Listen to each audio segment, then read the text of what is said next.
Éder, chefe do cartório eleitoral, e ficar atentos para aquilo que ele diz ser permitido e não permitido no município de Itauá nas eleições gerais de 2022. Traz na tela, Berg.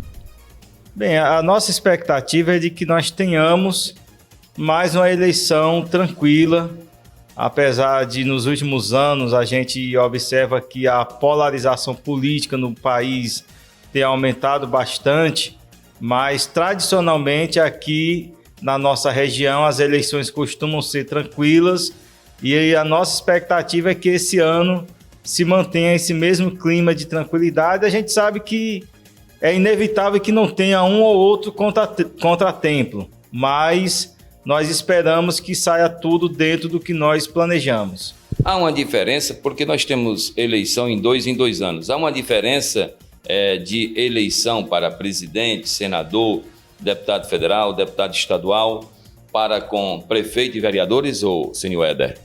Geralmente as eleições gerais, que são essas eleições que nós vamos realizar esse ano, presidente, governador, senador, deputado federal e deputado estadual, elas costumam ser mais tranquilas do que as eleições municipais para prefeito e vereador, porque na eleição para prefeito há um envolvimento maior da população, porque são cargos que atingem diretamente o município. Já nas eleições gerais, nem tanto, embora aqui na nossa região talvez a gente tenha que tomar uma cautela maior, porque apesar de serem cargos gerais, mas há candidatos que são aqui da região e por isso demanda que a gente dê uma atenção maior.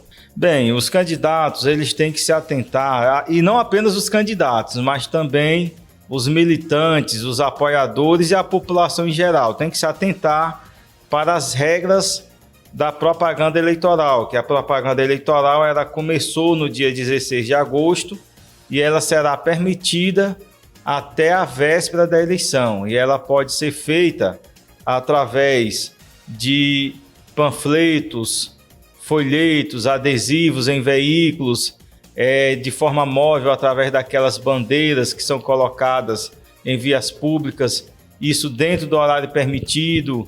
Também pode ser feita a realização de comícios, carreatas, passeatas, carros de som durante a realização do evento político e sempre dentro do horário permitido, que entre 6 da manhã à meia-noite, para a propaganda em geral, e para comício a partir de 8 horas da manhã até meia-noite.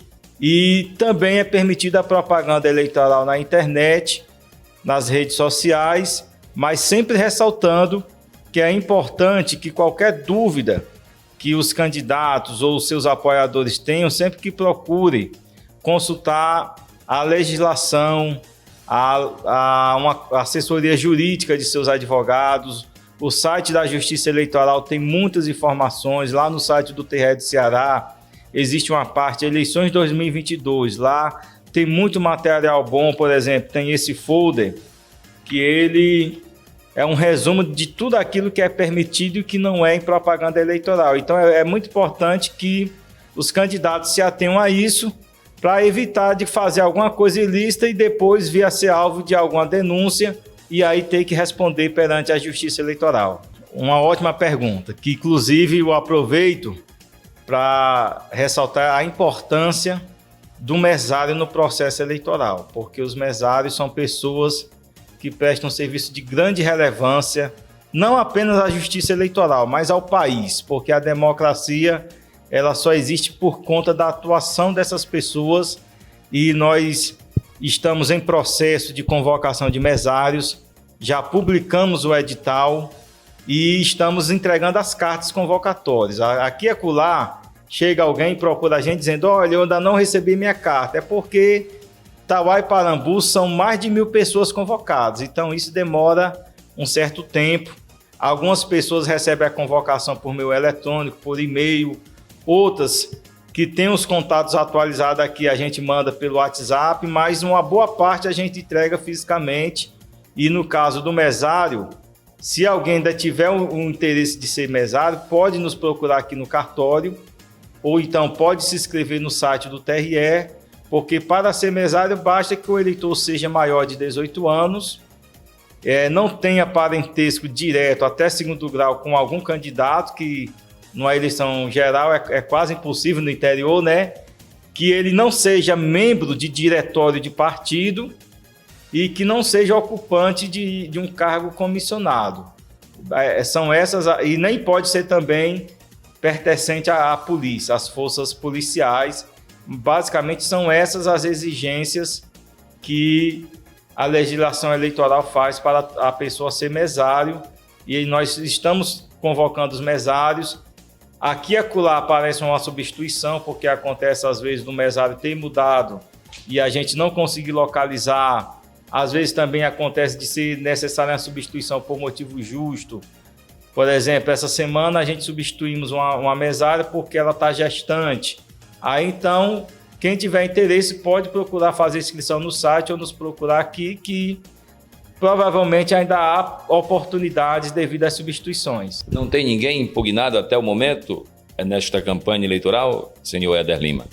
Bem, o TRE, ele divulgou uma lista de algumas pessoas. Até alguns dias atrás, eu confesso que eu não cheguei a consultar, porque numa eleição geral, todo o registro de candidatura é feito na Secretaria Judiciária do TRE. E então eles divulgaram a lista de alguns candidatos impugnados, sendo que até alguns dias atrás, quando foi feita uma divulgação parcial, havia, se eu não me engano, 12 ou era 15 candidatos que tinham sido impugnados aqui no estado do Ceará. Eu confesso que eu não cheguei a ver quem eram esses candidatos. Tem aqui alguém de Itauá? Confesso que não cheguei a ver, mas quando a pessoa faz o registro, é publicado o edital e é dado um prazo para caso alguém queira apresentar uma impugnação, e aí a partir daí a pessoa é notificada, tem um prazo. Então o importante é as pessoas acompanharem, porque no site do TRE, na parte de eleições, tem lá todas essas informações. Tem também um mural eletrônico, que toda publicação relacionada ao pleito eleitoral é publicada em tempo real lá no mural eletrônico. Então, eu sei que tem muitos eleitores que são apaixonados, né, que gostam de acompanhar a movimentação do seu candidato. Eu recomendo que sempre que acompanhe para ver o desfecho aí de tudo dessas impugnações. E, portanto, ouvimos o senhor Éder Lima, o chefe do cartório eleitoral da 19ª Zona, na cidade de Itauá, aqui no TRE do nosso município. E o Eurico perguntou, realmente a primeira parcial do TRE são de 12 impugnações, né? Dentre elas, que o Éder não soube dizer, está o filho de Itauá, que concorre a vice em uma chapa, que é o ex-vice-governador do estado, Domingos Filho, né? Ele teve sua candidatura impugnada por questões ligadas à sua disponibilidade ao Tribunal de Contas do Estado do Ceará. Agora é aguardar a decisão da Justiça.